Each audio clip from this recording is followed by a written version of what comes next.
And we're back with Richard Reviews. Today we are reviewing a book for richardreviews.com/Griffin Chestnut. Here, The Legacy of Griffin Chestnut.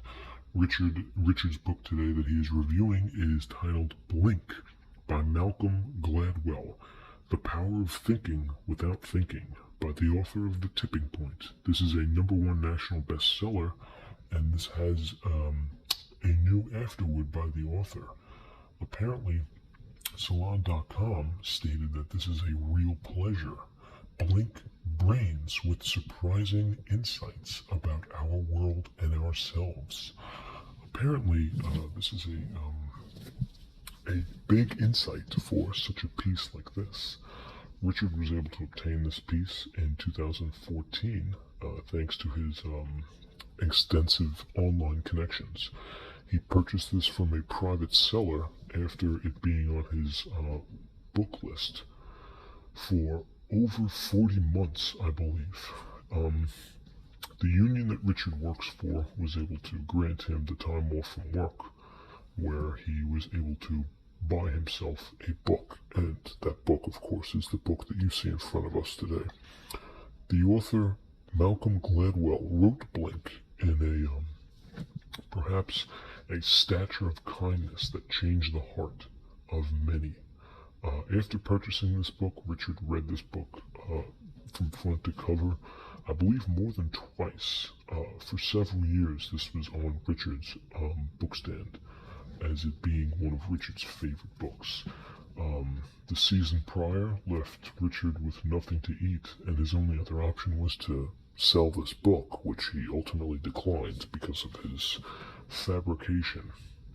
He found himself faded and almost fed himself to the bears. Richard lives in the cabin in upstate New York, and he owns a rifle. So he does have proper knowledge of the area and finds that he can protect himself through any means necessary. He is a big fan of Jim Carrey, and he ultimately does conclude that Jim Carrey has shown a lot of freedom to his childhood, which ultimately can be shown in this piece. Richard gets into that a little bit in his review. His review that he uploaded on his blog in 2014 can be found in the description. And ultimately, it ties back to a lot of Jim Carrey's family, since he is a family man. I don't know if Malcolm Gladwell was a fan of Jim Carrey, but Jim Carrey, being the actor in the movie The Mask, ultimately showed that there is an oddity to everybody's persona. How the movie The Mask basically shifted gears and showed us that there was a online persona that we had before we had the internet. Now, of course, he was in The Liar, The Ace Ventura, and Eternal Sunshine for the Spotless Mind, where he played Joel, who was Kate Winslet's Clementine's love interest throughout the whole movie. Now, ultimately, they work their way up the hill, and they try to delete each other from each other's memories, which the movie is basically just the memories being torn apart as Joel, living vicariously through the memories, ultimately decides that he does in fact love Clementine. So Elijah Wood can go kick rocks because we're in it for the money. And the money, according to Malcolm Gladwell, shows that Jim Carrey, however gorgeous and comedic he can be, is known to shun precisive and damaging roles.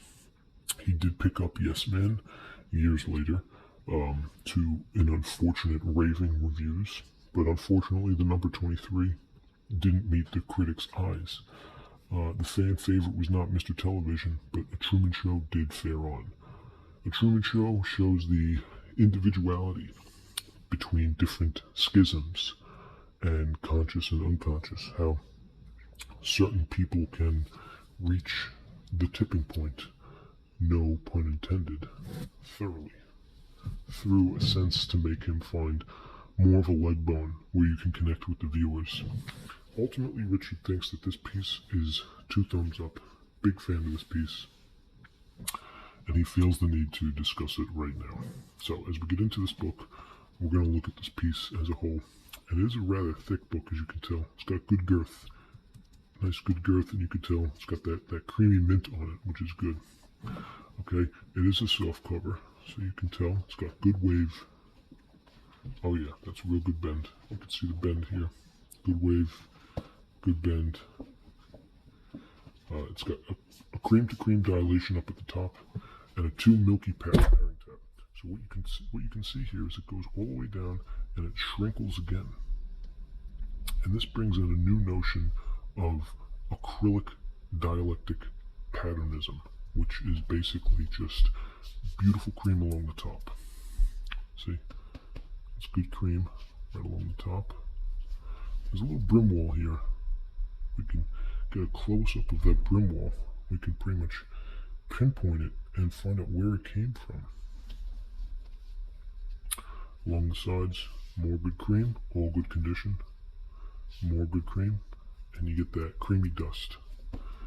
On the side here we have #1 national bestseller, Blink, The Power of Thinking Without Thinking, star Malcolm Gladwell, and the publishing copy. So on the back we have more general praise for the piece. This is a gift of a piece.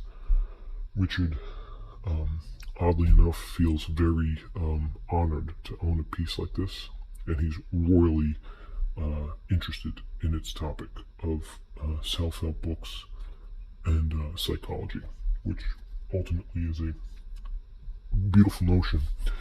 Reading stuff like this, Richard is able to take a break from people such as Ken Kesey, Jack Kerouac, Kurt Vonnegut, Charles Bukowski, even Leo Tolstoy, and others such as Fyodor Dostoevsky and Alexander Solzhenitsyn.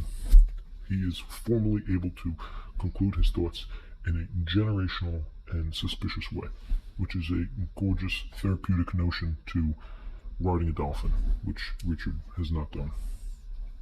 We do have a price here.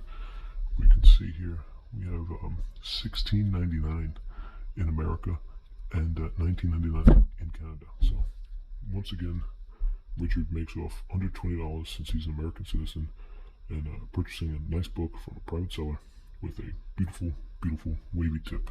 So thank you, Richard. Now let's take a look inside the piece. The piece is fairly new. It's in great condition. There's a little stench right here. Maybe some cream stench. Some brim wall. Would write that off as a parable notion to the unabridged checked house, which Richard really has no notion to. But that's part of the love triangle between 3 separate people. So the page count is acrylic, and it goes in order as a normal book would. You can see the text size, which is a little above 12 point times New Roman. And there is a large back end for the notes, the index, any footnotes, the afterword that the author felt was needed to put in. But the Generation Cream in the middle has a good bend to it, and you can see the stature through its nature right here, so you can feel it. Even when you tip it like that, you get a good notion of the acrylic, formidable, pasteurized, unadulterated milk, which Richard no longer drinks. So this is for the hush puppies, okay, as it's stated here. And here is an actual picture of Mr. Malcolm Gladwell himself, the author. So we have him to thank. He is a formerly business and science reporter at the Washington Post. And if you want any more information about Malcolm Gladwell, you can just look him up online, because he's not very prying to the opening pages of this book. So thank you, Mr. Malcolm Gladwell. He looks very good in that suit. Richard approved of the suit, and he felt that it was necessary. So with all that being said, this is Richard's review for Blink, by Malcolm Gladwell, a derelict self-help psychology book that abandoned Richard's love for Russian literature and ultimately dissecting snakes inside of a refrigerator. So he proclaims the movement to resist, and he gives this a good review. So this is Blink by Malcolm Gladwell. This is Richard Reviews.